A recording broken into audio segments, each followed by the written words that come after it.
(7월)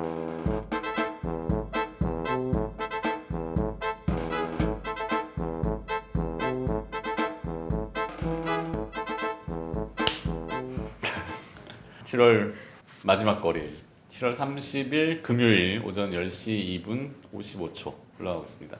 39금 증권방송 시작하겠고요. HSL 파트너스 이영수 대표 이제 고정으로 완전히 IT 대신하지 말고 변함없이 텔레그램 가치투자클럽, 네이버 카페 스톡헌터, 그다음에 텔레그램 주식 돋보기. 네, 텔레그램의 가치투자클럽과 이 주식헌터는 스톡헌터. 내가 뭐라 했는데? 주식헌터. 주식헌터라 했어. 스톡헌터에서는 이미 히트작이 나왔어요. 지난주에 유니드.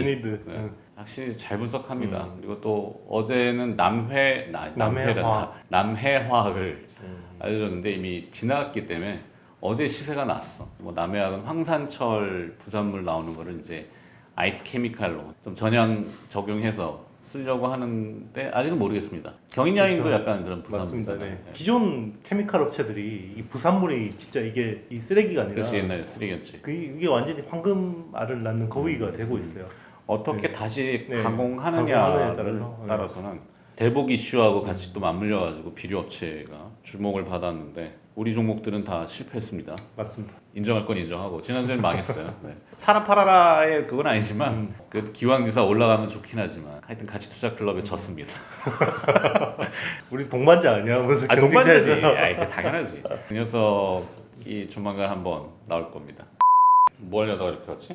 아, 시장은 조금 밀리죠 오늘. 밀리는 거는 이제 뭐 미국 선물 밀리니까 같이 밀리는 것 같은데 미국 주가지 선물은 두 가지인데 다우 지수가 밀리는 거는 오늘까지 만기가 되는 미국의 부채 한도 유예를 결정해야 되는, 부채 한도를 증액할 것인지 아니면 뭐 어떻게 할 건지 의회에서 결정을 해줘야 되는데 그게 이제 오늘까지입니다. 7월 말 31일까지. 근데 의회 미국의 하원 상원 의원들이 휴가를 가버려가지고 그래서 그게 지금 이슈가 되는 거예요. 부채 한도를 늘리지 못하면은 일단 자금 시장이 단기적으로 좀 꼬이겠지. 일단 재무부가 국채를 더 이상 발행을 못해. 딱 멈춰. 그러면 이제 공무원들 월급도 못 주고 셧다운 일단 시켜야 됩니다. 2011년도인가 한번 그것 때문에 미국의 신용등급이 강등된 적이 있는데 뭐 그렇게까지는 아니고 지금은 미국의 부채 한도가 23조 4천억 달러인가 아마 그럴 거예요. 그거를 더 늘려줘야지만이 국채를 발행하고 그 국채를 담보로 하는 자본시장이 돌아가는데 담보물이 없어지면은 다른 거를 대체해가지고 팔든지 줄이든지 막 이렇게 돼야 되니까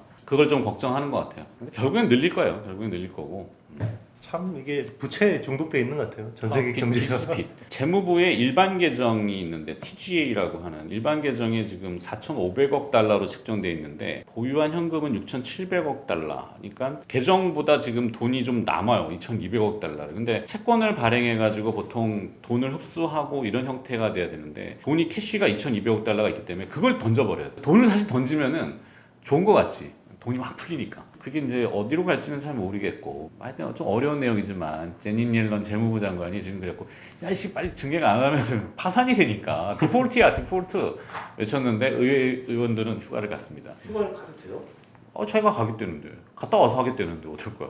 그러면 이제 8월 2일부터 다음 주 월요일부터는 긴급 조치를 시행하게 되는데 그 긴급 조치의 내용은 뭔지는 잘 모르겠는데 어제 FOMC라는 게 열렸거든 미국에서.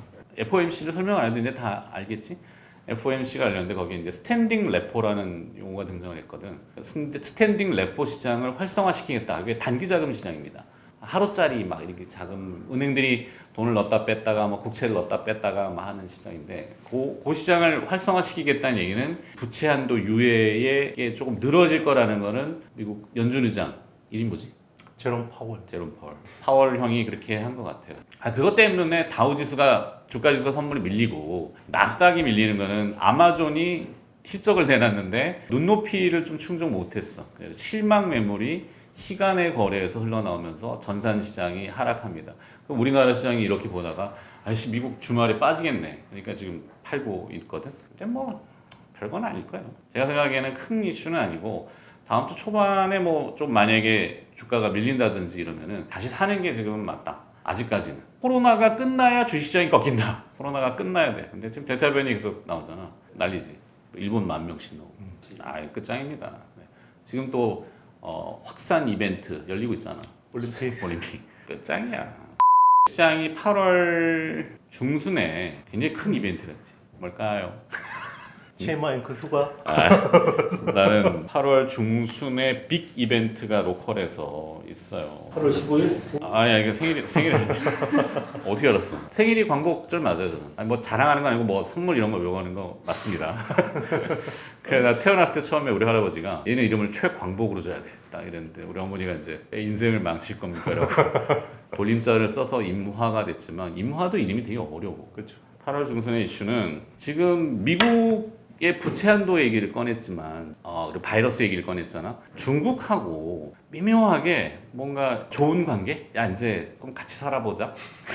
그런 느낌이 좀 있어. 이제 와서 근데 그걸 대놓고는 못하지. 네. 서로 국가 간의 존망에 이게 있기 때문에 대놓고는 친하게 지냅시다, 화해합시다 이렇게는 못하고 물밑으로는 좀 그런 게 있는 것 같아. 그래서 중국 시장이 뭐 여러 가지 이슈 때문에 꽝거렸지만 다시 올라오죠. 미국도 지금은 아까 얘기했던 부채 한도라는 이벤트 리스크가 있기 때문에 그거를 좀 넘기려면은 중국 카드가 뭔가 좀 등장을 할 것 같고 그냥 제 추측입니다. 왜냐하면 바이러스라고 하는 공공의 적이 있기 때문에 적의 적은 나의 친구. 바이러스가 계속 번지잖아. 그럼 여기서 그대로 놔두면은 이게 또 엉키게 생겼으니까 미국이 이제 머리를 쓴 거지. 그거를 왜 해석하냐면은 대북 이슈가 거기에 엮여 있어요. 정말 뜬금없이. 뜬금없다고 생각하겠지. 나는 들었는데. 누구한테? 이거 모니터링 하는데. 먼저 이제 듣긴 했는데 우리가 힌트를 얻은 게 문재인 대통령이 일본을 가려고 그랬어. 올림픽 개최에 맞춰갖고. 근데 국내에서 다 반대했잖아. 저 코로나가 창궐을 하고 있는데 왜 가?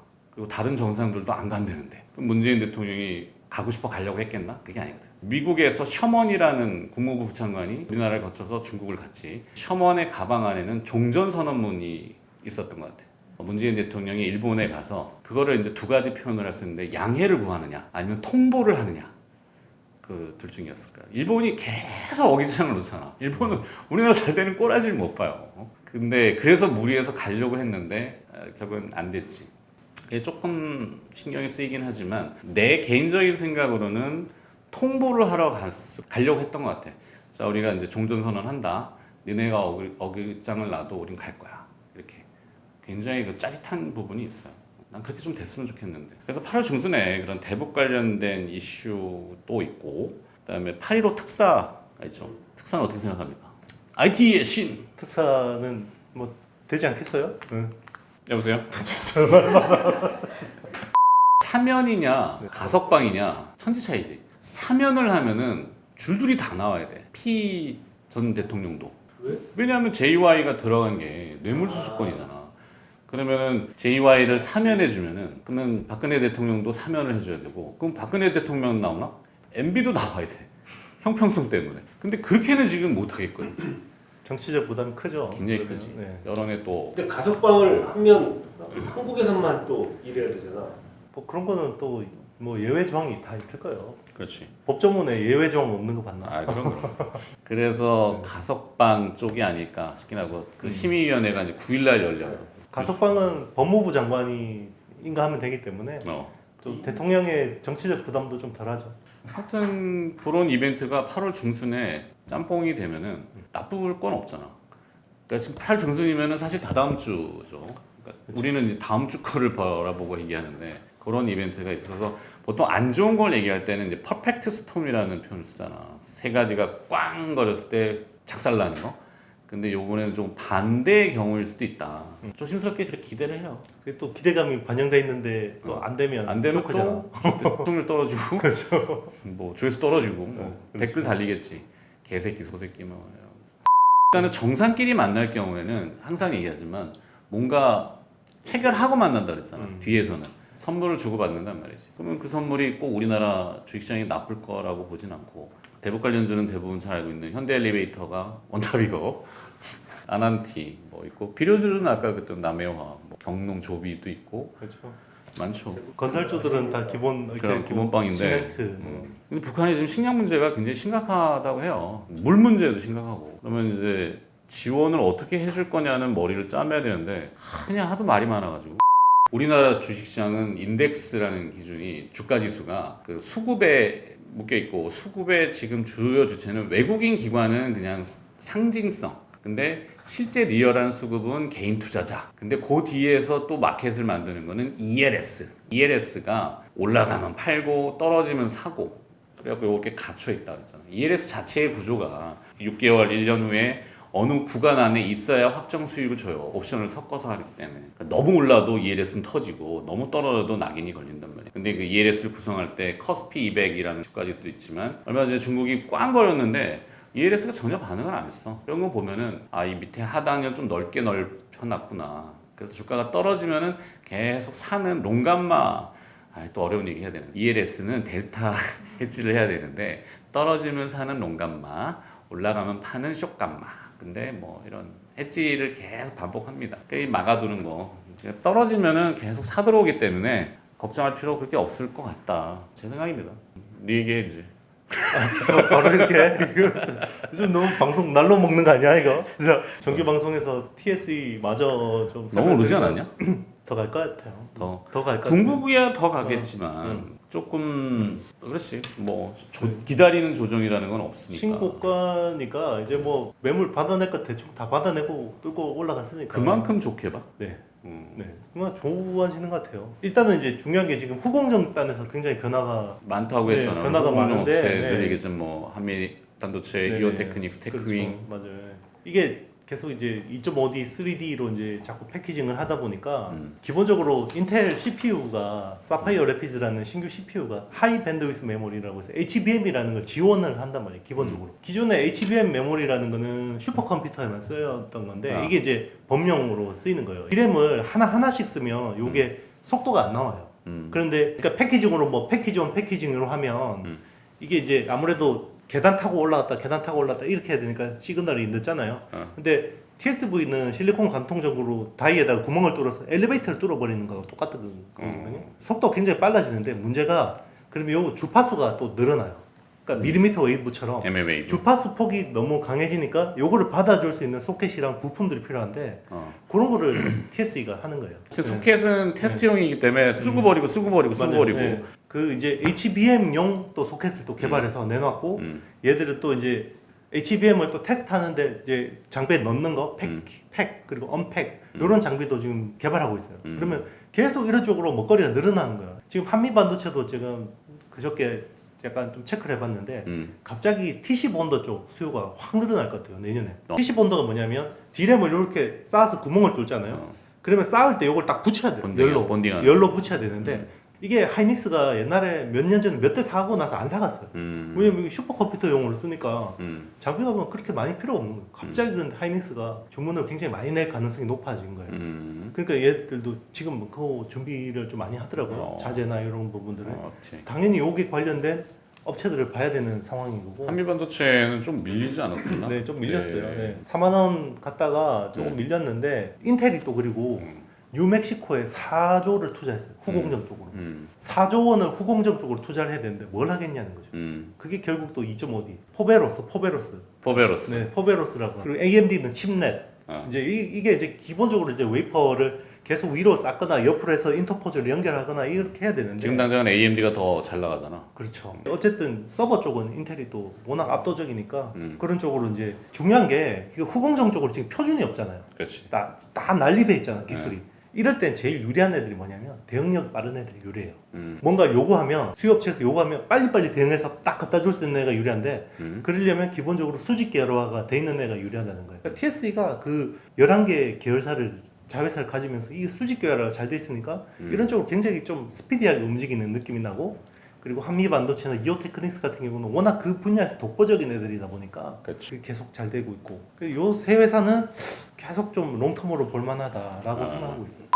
그저께 DNF에다가 이제 삼성이 210억 투자했거든요. 210억? 네, 지분 투자를 했어요.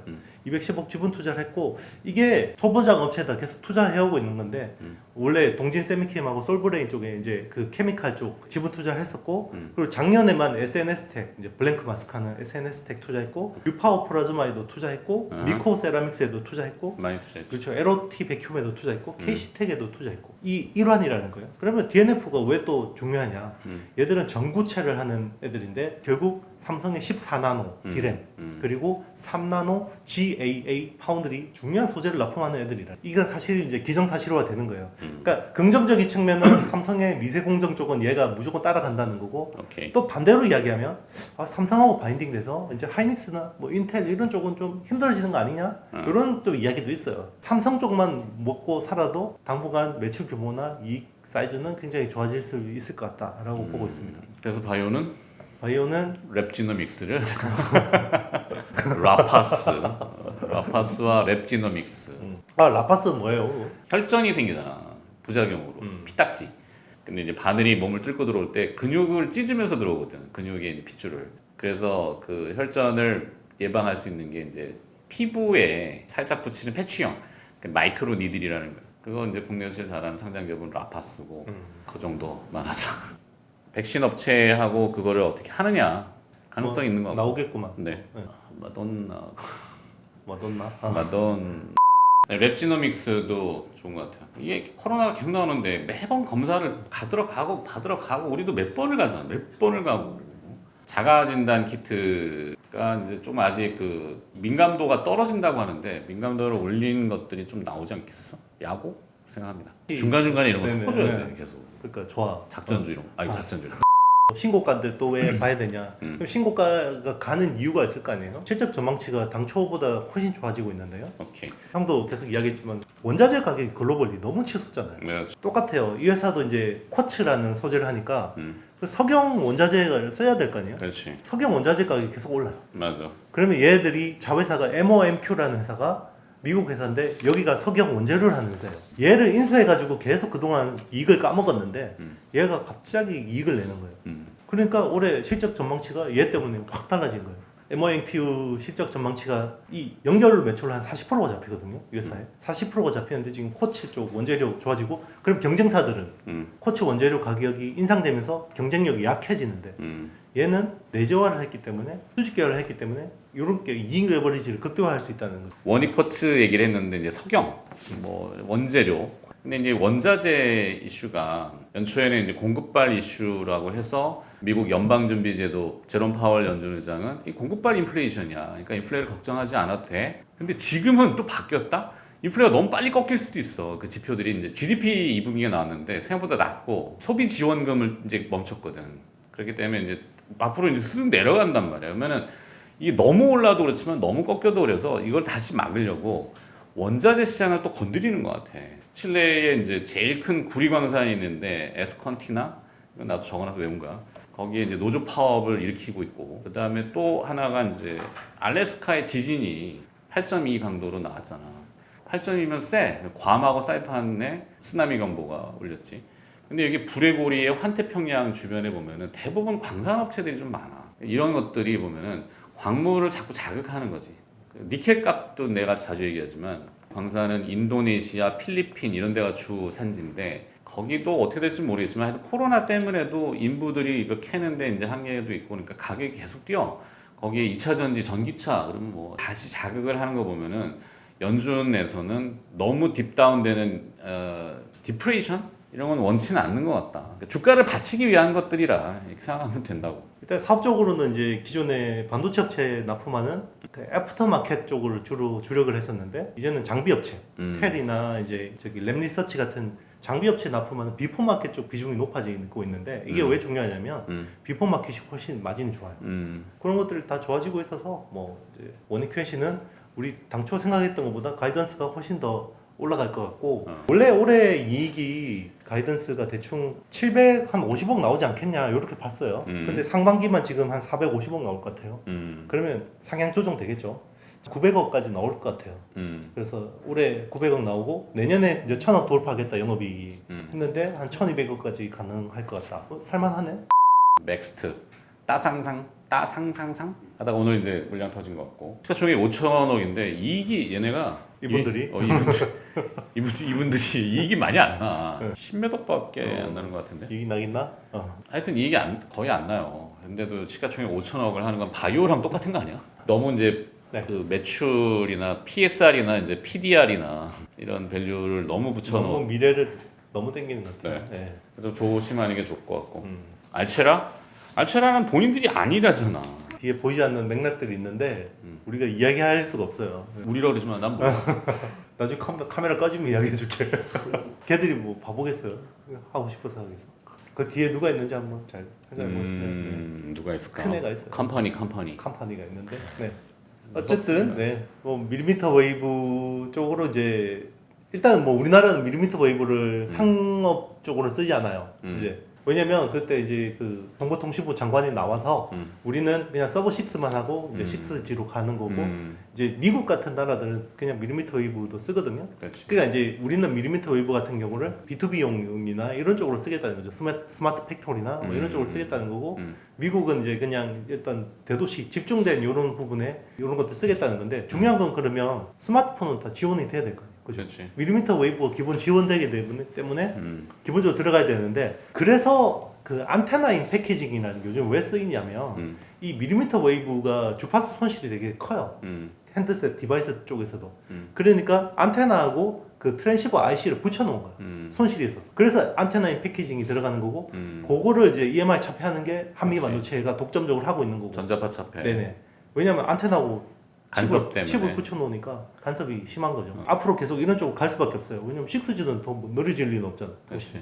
그러면 앞으로 안테나인 패키징 쪽이 많이 될 거고 그런 쪽으로 이제 이렇게 모서리에 다 박을 거예요. 안테나를 박을 거고 그럼 그런 쪽으로 한미 반도체 EMI는 앞으로 많이 쓸 수밖에 없고 이어폰에도 주파수 통신 들어가야 되니까 더 많이 써야 되고 이게 커넥터 쪽에서 우주 일렉트로닉스가 이런 쪽으로 하체 이슈가. 퀄컴하고 뭔가 해서 이런 쪽으로 하고 있고 앞으로 이제 주가가 근데 한번 확 휘어버려가지고 잘 때야 돼. 그러니까 근데 떨어져 있기 때문에 또 이게 매력이 있는 거야. 이게 올라 있으면은 생각보다 좋으면 주가가 빨리 반등할 수도 있고 안 좋으면 그때 저는 살만한 것 같아요. 왜냐면 하반기 또 밀어낼 거 아니에요? 삼성전자 물량을. 그러면 좋아지는 거고 거기다 얘들이 또 자동차 쪽을 열심히 해가지고 자동차 쪽 커넥터 매출 비중이 25%까지 올라왔어요. 그래서 모바일 쪽에서 빠지는 부분을 꽤 상쇄할 것 같은데 그게 생각보다 2분기가 생각보다 나쁘지 않을 수도 있는 게 자동차 쪽이 꽤 괜찮으면 또 이게 어떤 그림으로 갈지 모르겠어요. 사라고? 투자의 판단은 본인이. 중국은 사교육을 금지시켰어. 그랬더니 이제 청담러닝을 우리 오늘 김영민 매니저가 얘기하는데 독특하더라. 그 사이버 보안 얘기를 좀 꺼냈는데 코딩하는 교육을 학원에서 청담러닝이 한다고. 코딩 그 교육 많더라고요. 저희 아들내미도 그거 홈런이라고 어. 아이스크림 에듀를 매달 결제를 하거든요. 어. 근데 그 코딩 그거 되게 좋아하더라고. 우리 코딩 교육 그러면 되게 막 프로그래밍 막 이렇게 어렵지. 어려운 걸 생각하는데 우리 세대는 코볼 같은 게 있어. 이게 컴퓨터용 용어. 그래갖고 그 짜는 거 아주 간단한 프로그램이지만 굉장히 구시대의 유물이지. 코볼. 포트란. 맞아. 오 잘하네. 유망한 직종은 그러니까. 그런 해커, 화이트 해커라고. 그러니까 아까 카카오뱅크를 물어봤잖아. 그러니까 이게 오프라인의 뱅킹들은 이제는 다 사양화되고 있고 왜냐하면 생각해봐 그 참 잘못된 구조인데 돈을 빌리러 가 대출을 받으러 그러면 내가 소비자인데 내가 갑이어야지 정상인데 뭐 갑과를 나눌 순 없지만 소비자가 왕이다 이건 고객이 왕이다 근데 대출 받으러 가면 어떻게 돼 나는 을이 되잖아 축 늘어지고 꼭 나의 뭐 신용등급이나 뭐를 그 대면하는 창구 직원하고 했을 때 굉장히 불편하거든 근데 이제는 온라인으로 비대면으로 다 대출이 그렇죠. 되죠 그래서 다 카카오뱅크가 그렇지. 되는 거죠. 네. 그때 우리 잠깐 언급했지만 현재 정권의 그거에서는 그냥 잘 될 수밖에 없는 코딩이라는 게 이제 기계적인 언어잖아. 근데 이것도 조금 더 단순화돼서 또 영화 비교해야 돼. 아이언맨에 보면은 토니 스타크가 이제 그 자비스인가 맞나? 자비스. 걔랑 대화를 나누면서 뭔가를 막 조각을 이렇게 하잖아. 그러니까 사실 이게 코딩이야. 원래는 이걸 쳐야 되는데 끌어와 가지고 이렇게 만들어 놓고 시뮬레이션 하잖아. 그런 기업들을 이제 찾아보는 거지. AI 자비스 돌리려면요. 자비스 같은 거 돌리려면 NPU가 엄청 세요. 그렇지. 뉴로모픽. 네, 뉴럴 프로세스 유닛이라고. 그렇지. 네. 신경만 반도체. 그렇죠. 뉴로모픽 반도체 많이 써야 되고. 맞아요. 그 어디예요? 삼성전자지. 삼성전자. 조금 더 내려가면 사실 삼성. 그렇죠. 결국 칩넷. 그 왜냐면 뉴로모픽 반도체라고 말씀하시는데 메모리하고 비메모리를 같이 붙여놔야 돼요. 왜냐면 사람이 내는 프로세싱하고 저장이 같이 있잖아요. 그렇지. 그러면 컴퓨터는 프로세싱 따로 메모리 따로 있잖아. 근데 이걸 붙여놔야 되는데 이 붙여놓으면 굉장히 많은 문제가 발생해요. 주파수 간섭도 일어나고 그렇지. 예, 또 열도 나고 그래서 뭐 한미 반도체 뭐 이오테크닉스 이런 애들 필요한 거예요. 머지않은 미래 네. 아이언맨이 등장하고 지금 우리 아이언맨을 모셔놓고 또 39분 방송을 그 현대 BNG 스틸을 조금 보고 있어요. 니켈 값 얘기했잖아. 시가총액이 3천억대인데 1분기 영업이익이 200 몇십억이 나왔어. 230 몇 억인가? 찾아봐야 되는데. 하여튼 그러면은 보통 1분기의 수익성을 곱하기 4를 하잖아. 연간이니까 1, 2, 3, 4분기. 그러면 한 1,000억 되지. 근데 지금 시가총액이 3천억 되니까 싸다. 근데 2분기는 사실 200 몇십억보다 더 좋을 것 같아. 니켈 값 많이 올랐다 그랬잖아. 니켈하고 이 BNG 스틸하고의 주가는 코릴레이션이라고 상관계수가 거의 0.9, 1 수준에 가까워. 같이 움직이는 거야. 근데 니켈이 먼저 움직였는데 얘네 주가는 지금 무거워. 실적 발표하고 보통은 실적 발표하면 주가가 빠지는데 오른 게 없잖아. 그래서 나는 현대 BNG 스틸은 좀 좋게 계속 관찰하는 대상. 요즘 뭐 비철금속 업체들 뭐 훅 불면 날아가는데. 그렇지. 고려아연 이 무거운 게 맞아. 고려 아연이 이제 아연이라는 아주 옛날 특화지만 이제 IT 2차 전지 소재 맞아요. 쪽으로 다 가니까. 엄청난 그리고 사실들. 회한의 종목은 이제 아직도 미련을 안 버리고 있고 기대하고 있는 하나기술. 실적 한번 까보자고. 하나기술은 뭐 빠진 것도 없는데. 그러니까 뭐 하여튼 하나기술은 오른 것도 없지. 실적을 한번 까보면 이제 8월 첫째 주, 둘째 주 가면은 실적들이 다 대부분 많이 나와요. 뭐 개망한 건 지앤원 에너지는 망했습니다. 재명이 형이 자꾸 밀려서 그런 거 아니야? 재명이 형이 노력을 안 낙연이 형이 너무 생각보다 잘하는 것 같은데. 재명이 형이 노력을 안 해주시고 하여튼 뭐 수급적인 문제겠지만 주가는 하여튼 힘들었고 근데 뭐 언젠가는 복수를 할 수 있는 날이 있지 않을까 싶긴 하고 그 정도. 좀 이제 올랐지만 헛발질일 수도 있지만 유니드 한번 다시 다시 뜯어보시는 네. 아니 그러니까 지금 뭐 주가를 사라는 건 아니고 유니드는 예. 실적 발표했네? 네 실적 발표한 2분기가 일단 너무 좋아서 떴는데요. 이게 이 회사가 ESG 모멘텀이 부각이 돼요. 이제 탄소 포집 쪽이 단기 과열로 네. 저기 단일가 매매하는구나. 탄소 포집이 이제 배출하면 뭔가 어디다 계속 뭐 이렇게 땅 깊숙한데 묻어 놓든지 해야 되잖아요. 근데 이게 액체 상태로 만들어서 이렇게 포집하는 그게 제일 나아 지금은. 탄소를? 예, 이제 습식 방식이라 그러는데 기존에는 그거를 아민계를 썼어요. 아민계를 썼는데 제가 그래서 이제 그 관련 사업을 하시는 지인한테 통화를 좀 했어요. 그래서 물어봤는데 아민계 같은 경우는 냄새가 너무 심하대요. 암모니아 같지 않나? 그 시큰한 냄새 나는 거? 뭐 하여튼 내가 냄새를 안 맡아봐서 모르겠는데 하여튼 지독한 냄새가 나고 암모니아계 네. 그냥. 요소수라고 했잖아요. 디젤 차들이 보통 뭐라 그러지? 매연 저감할 때 요소수를 넣잖아. 그렇죠. 선전하잖아. 그게 아민계예요? 약간 내가 알기로는 그럴 거야. 그냥 시큰한 냄새가 나고 황 같은 것도 냄새가 되게 강한 거야. 근데 이제 아민계가 냄새도 문제인데 이게 산성이래요. 아민계로 이제 하면 그래서 기존에 스테인리스 통을 쓰면 녹아버리지. 네, 1, 2년은 괜찮은데 이게 속이 갉아먹고. 부식이 되니까 유리를 가지고 코팅을 해야 된대. 그러면 이게 코스트가 비싸지잖아요. 그렇지.